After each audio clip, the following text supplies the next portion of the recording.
Bismillah, Assalamualaikum warahmatullahi wabarakatuh. Alhamdulillah, wassalatu wassalamu ala rasulillah amma ba'du. Kelas 9 yang semoga dimiliki Allah subhanahu wa ta'ala. Alhamdulillah ala kulli hal, ya kita bisa melanjutkan pelajaran kita meskipun hanya dengan online, dan insya Allah kita akan masuk ya. Rencananya kita akan masuk di bulan Februari,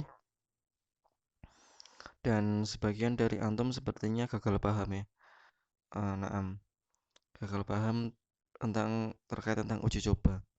Sebenarnya uji coba itu bukan antum yang diuji coba. Maksudnya adalah memasukkan kelas 9 itu untuk sebagai bahan evaluasi memasukkan kelas yang lain. Gitu. Jadi bukan uji coba antum yang diuji coba, bukan. Tapi adalah untuk keseluruhan. Jadi apabila kondisinya baik, maka pelajaran tatap muka insya Allah bisa dilakukan. Nah, terus kita nanti kalau terpapar gimana? Kan gurunya keluar masuk. Gurunya keluar masuk tentu saja ada protokol kesehatan bagi gurunya. Contohnya, nanti tetap akan disekat guru putra maupun guru putri sebagaimana yang ada di apotek-apotek itu loh. Gitu di kelasnya antum. Kemudian bagi guru putra maupun guru putri mungkin akan ada bagi yang baru masuk ya pasti disuruh mandi dulu, ganti baju dan lainnya, baru masuk kelas. Jadi insya Allah nanti untuk masalah teknis seperti itu antum tidak perlu khawatir lah, insya Allah. Nanti kita akan meminimalisir kontak. Tapi tentu itu lebih baik daripada pelajaran online terus. Nah, apalagi kalian mau AKM. Nah, alhamdulillah ala kulli hal ini masih online, jadi antum bisa mengejar ketertinggalan ya, mengejar ketertinggalan. Nah, gunakan waktu kalian itu dengan hal yang positif. Jangan cuman main aja, main tuh HP tok. Dadi opo? Nah, kan gitu. HP itu ya kadang-kadang aja. HP dia bisa menjadi eh, benda yang bermanfaat bagi kamu, bisa jadi benda yang sangat memudaratkan. Jadi ya, antum harus bijak dalam menggunakan HP. Nah, pelajaran kita selanjutnya dalam pelajaran fikih adalah bertamu dan adab makan. Nah, ini insya Allah lebih mudah daripada yang kemarin. Pertama, menyambut tamu. Nah, menyambut tamu biasanya orang-orang zaman dahulu, kalian pasti pernah mendengar kisahnya Abu Bakar, eh, Rasulullah SAW keluar bersama Umar bersama Abu Bakar karena kelaparan, ya nggak? Nah, seorang itu dia terus kemudian disambut oleh salah seorang sahabatnya, kemudian disembelih kambing. Antum bayangin ya, antum bayangin. Kalau kita Idul Adha nyembelih kambing sampai matang berapa jam? Selama lama. Nah, ini Rasulullah SAW ini bersama para sahabatnya, dia bertamu ke seorang sahabatnya, Rasul ke tempat saya aja, nanti tak sembelih kambing. Antum bayangin berapa lama yang akan ditunggu Rasulullah SAW sampai kambingnya itu matang. Ternyata sebentar. Ternyata sebentar. Nyembelih kambing set set set set. Karena cara masaknya beda. Cara untuk menghidangkannya juga beda. Tapi alhamdulillah di sini saya tidak akan menerangkan berapa lama atau tata cara masaknya orang Arab, bukan ya. Tapi eh, orang Arab mereka sangat menghormati tamu. Mereka sangat memuliakan tamu. Bahkan menyembelihkan kambingnya. Tapi sepertinya di negara kita tidak ada gitu. Ada tamu saya tak sembelih pitik saya, kayaknya nggak ada. Paling mentok ya tak goreng pitik sih, paling cuma separuh apa saya apa dada gitu tuh. Nggak ada tuh. Tak sembelin kambingku sih itu belum ada.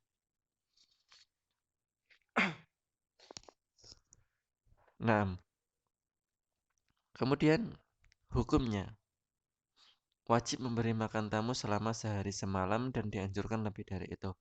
Ini kalau tamunya menginap ya. Antum wajib untuk memberi makan, jangan dibiarin doang. Tetapi ada syaratnya. Yang pertama, tamunya muslim. Kalau tamunya kafir ya biar makan sendiri aja. Tidak wajib, tapi dikasih juga boleh. Nah, kemudian tamunya itu seorang musafir dan bukan seorang yang mukim. Tamunya siapa ini? Oh, tetanggamu nginep di rumahmu. Ya, nggak wajib memberikan makan. Kemudian yang ketiga,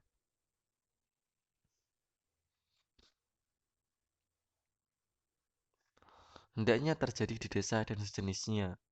Karena kalau di kota maka ada tempat-tempat untuk menginap seperti hotel dan sebagainya. Jadi ini eh, kewajiban ini gugur ketika di situ terdapat banyak sekali tempat-tempat penginapan. Nah, dalil yang menunjukkan wajibnya menjamu tamu. Maka yu'minu billahi wal yaumil akhir falyukrim dhaifahu. Nah,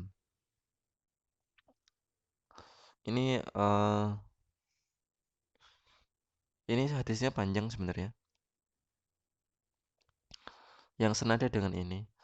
Maka yu'minu billahi wal yaumil akhir falyukrim jarahu.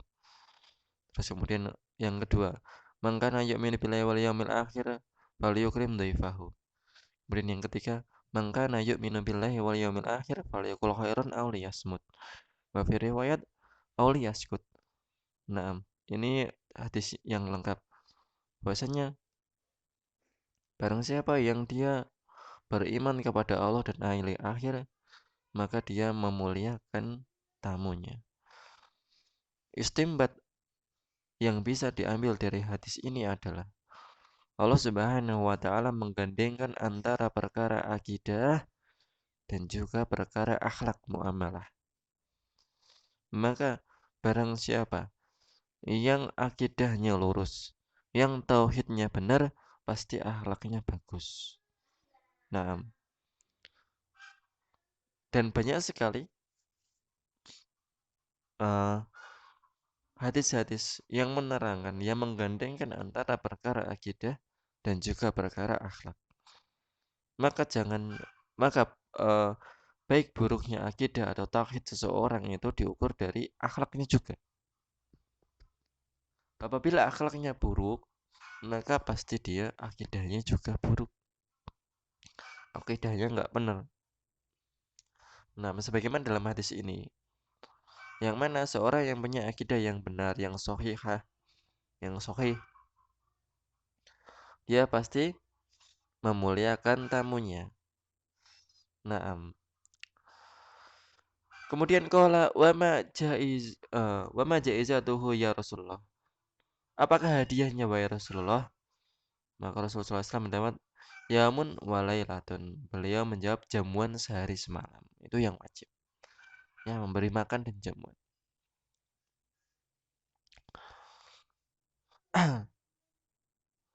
Nah, kemudian ada hadis yang cukup panjang di sini, hadisnya Uqbah bin Amir. Wahai Rasulullah, sesungguhnya engkau mengutus kami, naam, kepada kami singgah di suatu kaum, kemudian kaum tersebut tidak menjamu kami. Fama taurofi. Naam, bagaimana pendapatmu ya Rasulullah? Faqala lana Rasulullah SAW. Idza nazaltahum biqaumin fa'amaru lakum bima bagi lidhaifi faqabalu. Naam. Kemudian apabila kalian singgah di suatu kaum dan mereka melakukan untuk kalian apa yang semestinya didapat oleh tamu, fa'aqbalu. Naam. Tadi salah baca fa'aqbalu, maka terimalah. Naam. Dan apabila mereka tidak melakukannya, maka apabila mereka tidak melakukannya, maka ambillah dari mereka hak tamu yang harus mereka tunaikan. Nah, itu hak untuk bertamu. Tapi ya seorang yang bertamu harusnya dia juga sadar diri. Jangan bertamu ketika waktu-waktu yang apa namanya, yang seorang ahlul baitnya itu mungkin sedang beristirahat dan yang lainnya, atau sedang jam-jamnya sibuk. Nah, maka seorang yang bertamu juga harus memperhatikan kapan dia waktu yang pas untuk bertamu, kapan dia tidak bertamu. Nah, adab makan. Di antara adab makan yang disyariatkan sebelum makan dan sesudah makan Ada yang di antaranya yang sebelum makan yaitu membersihkan kedua tangan. Kalau sekarang insya Allah selalu cuci tangan ya. Jaga jarak, pakai masker. Nah, yang kedua meletakkan makanan di atas alas di atas lantai yang sesuai dengan sunnah Nabi Shallallahu Alaihi Wasallam. Kalau di atas meja gimana, Tat? Ya boleh aja. Nah, boleh juga makan di atas meja dan sejenisnya. Ini kan hukumnya cuman uh, ini hukumnya sunnah, tapi ya bukan sunnah muakkadah. Jadi ini jenis dia sunnah menunjukkan ketawaduan. Nah, tidak makan di meja. Tapi makan di meja juga boleh. Kalau kita ke warung kan nggak mungkin kita makan di lantai warung itu ya bisa terinjak tamu yang lain. Kita pasti makannya juga di meja. Ini kalau di rumah atau di asrama sama teman-teman itu. Tidak di restoran atau tempat makan umum bukan ya. Nah, yang ketiga, diniatkan makan itu untuk memperkuat badan dalam menjalankan ketaatan kepada Allah. Makan itu adalah adat yang tidak bernilai pahala. Tapi dia bisa bernilai pahala jika dia diniatkan dengan baik, diniatkan untuk oh nanti saya makan biar aku bisa mendengarkan pelajaran dengan baik, nggak ngantuk, mengerjakan tugasnya dengan baik juga. Nah ini insya Allah dia akan mendapatkan apa yang telah dia niatkan. Kemudian membaca Bismillah dan dia makan dari yang dekat. Ini hadis yang masyhur. Ada seorang anak yang dia tatishu ya do, dia tangannya tatishu itu apa ya? Tatishu itu apa ya? Saya kok tidak bisa bahasa Indonesia. Tangannya itu kesana kemari. Jadi dia makan sama orang tua, sama orang-orang yang lain, tangannya itu ya ngambil di sini, ngambil di sana, ngambil yang di jauh, ngambil yang di dekat. Nah, kemudian ditegur Rasulullah SAW, ya gulam samilah, wakul biyaminik, wakul mimayalik. Wahai gulam, wahai anak kecil, samilah kamu kalau mau makan yuk, baca basmalah dulu, bismillah. Wakul biyaminik, maka makanlah dengan tangan kananmu. Wakul mimayalik, dan kemudian makanlah apa yang dekat denganmu. Nah, nggak perlu jauh sana, ambil itu yang dekat denganmu itu rezekimu. Nah, yang terakhir, tidak boleh mencela makanan. Saat Rasulullah SAW dihidangkan uh, dop itu kadal. Rasul tuh nggak pernah mencela makanan. Kalau Rasul suka, ya Rasul makan. Kalau Rasul nggak suka, Rasul biarkan. Nah, saat Rasulullah SAW dihidangkan kadal, Rasul suruh makan kadal. Kadal padang pasir ya, ini dop. Rasulullah SAW itu melihat bahwasanya itu makanan yang tidak pernah dia makan sebelumnya. Maka Rasulullah SAW biarkan. Rasulullah SAW nggak makan. Ditanya apakah ini haram ya Rasulullah? Enggak haram. Tapi di tempat kami itu tidak pernah dihidangkan. Ya, di tempat kami itu nggak pernah ada makanan kayak gitu. Jadi saya nggak makan. Gitu. Tapi itu bukan yang haram. Jadi apabila tidak suka ya udah nggak usah dimakan.